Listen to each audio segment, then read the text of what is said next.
Salut à tous, je m'appelle Joël Million Isumo, je suis africain, je suis congolais de la République démocratique du Congo et j'aimerais qu'on puisse parler en ce nouveau numéro de la Chine. Et oui, vous avez bien entendu, cette Chine qui ne cesse de se déployer tous azimuts sur le continent africain, cette Chine qui représente une menace pour les Occidentaux, en l'occurrence les États-Unis d'Amérique et la France. Cette Chine qui était auparavant pauvre. 20 ans passés, la Chine était pauvre. Mais cette Chine qui est devenue aujourd'hui le premier pays puissant mondialement en économie, et une puissance mondiale.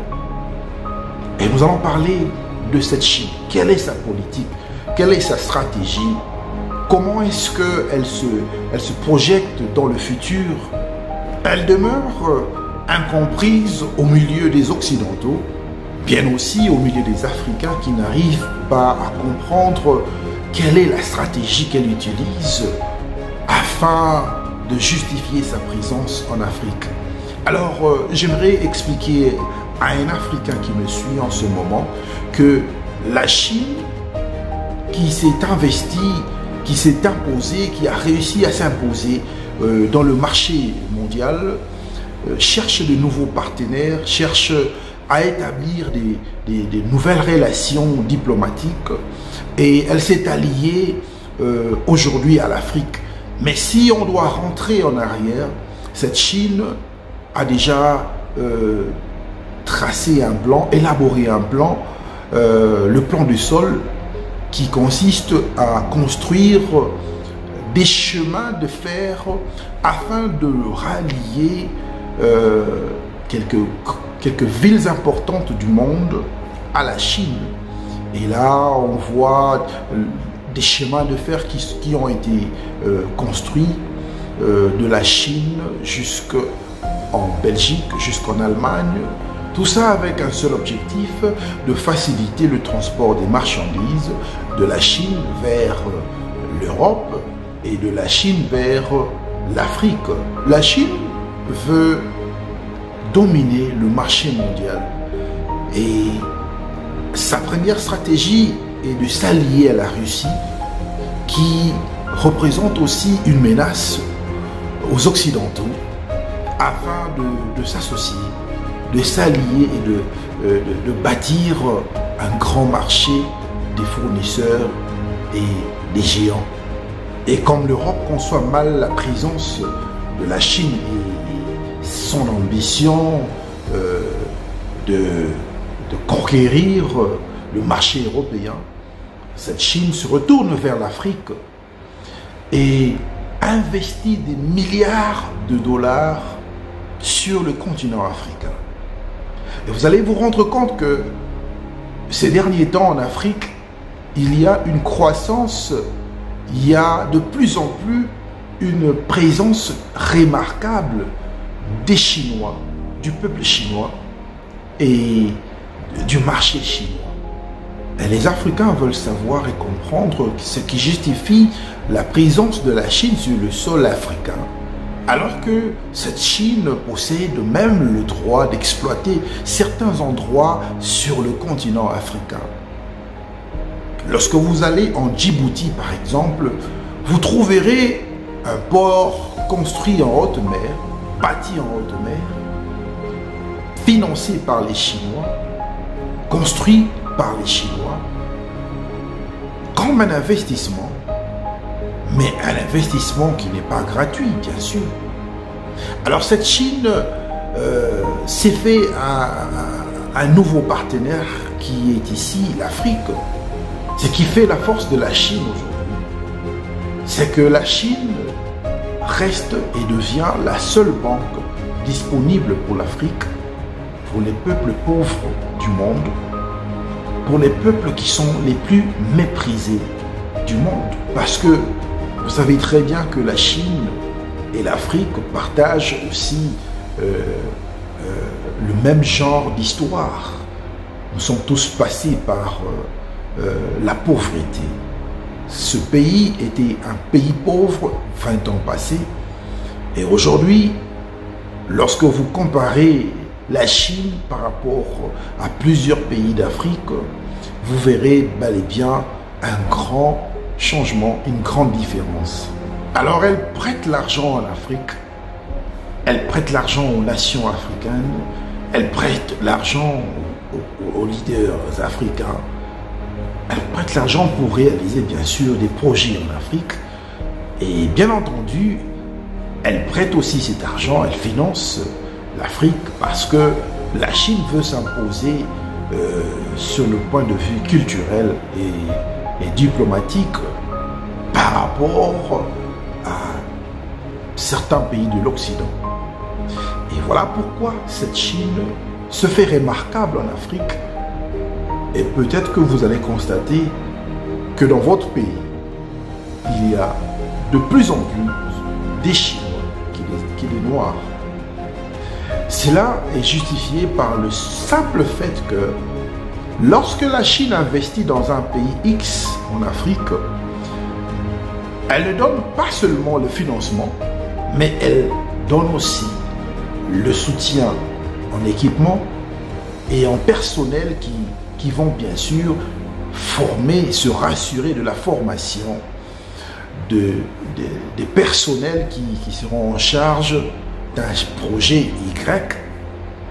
Et cela justifie en quelque sorte la présence des Chinois en Afrique.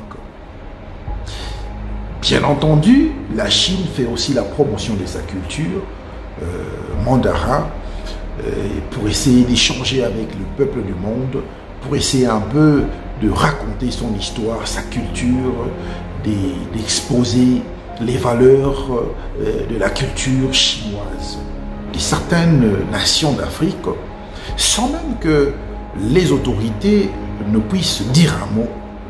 Vous avez vu en République démocratique du Congo la présence de certains Chinois qui exploitaient des minéraux, soi-disant que le gouvernement n'était pas au courant, alors que le gouvernement est très au courant de ce qui se passe. Parce qu'au fait, il y a des accords à respecter.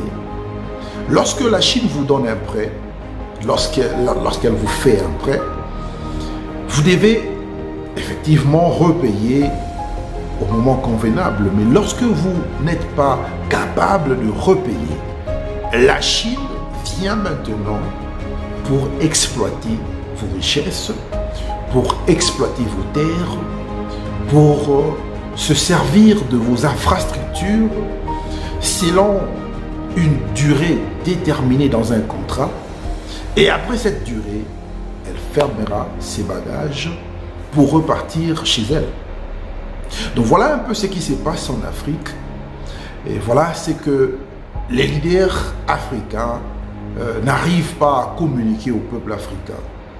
C'est-à-dire que lorsque vous voyez la Chine exploiter, extendre son influence sur le continent africain, c'est parce que soit le pays a fait des accords en disant que nous ne serons pas à mesure de vous repayer, venez simplement chez nous, exploiter nos terres, exploiter nos richesses pendant un temps bien déterminé, et après ce temps, vous verrez partir chez vous.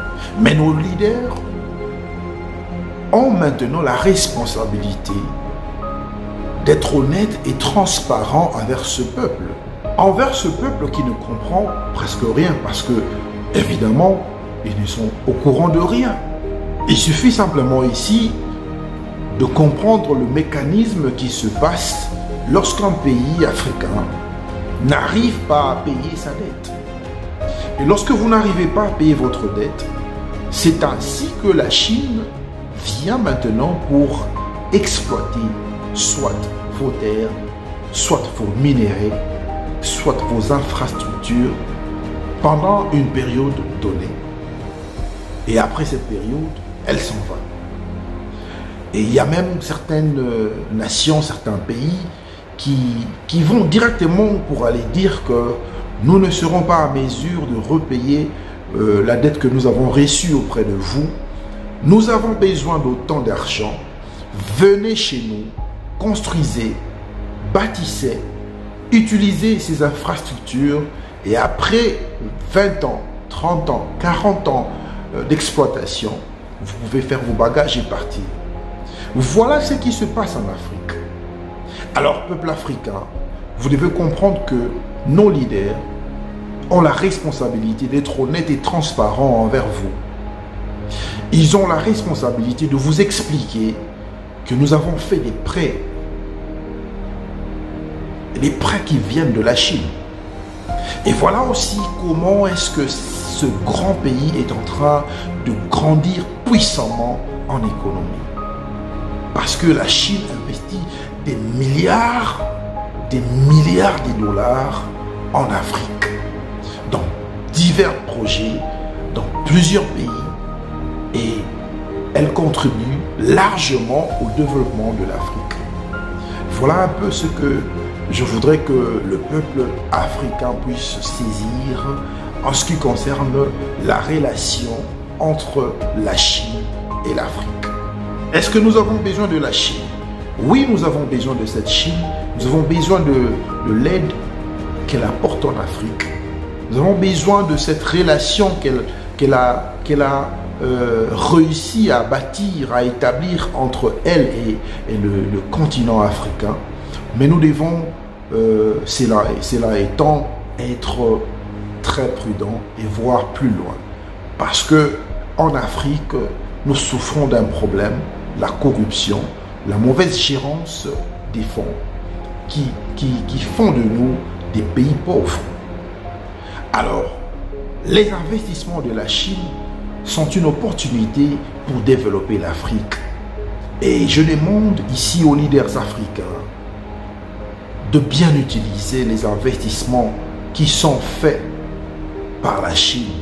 Nous devons utiliser l'investissement que les Chinois font en Afrique en vue que notre continent se développe. Et je lance un appel aux Africains d'essayer de comprendre le système, d'essayer de comprendre le mécanisme, d'essayer de comprendre la politique qui se passe entre nos gouvernements et la Chine. Et j'espère qu'au moins aujourd'hui, nous avons encore apporté une lumière en ce qui concerne la relation entre la Chine et l'Afrique. Je vous remercie d'avoir suivi cet élément. Je pense vous retrouver dans un prochain numéro. Restez surtout branchés et connectés à notre chaîne. N'hésitez pas de vous abonner, de cliquer à la cloche et de partager à vos amis. On se revoit à un très prochain numéro. Merci d'avoir suivi.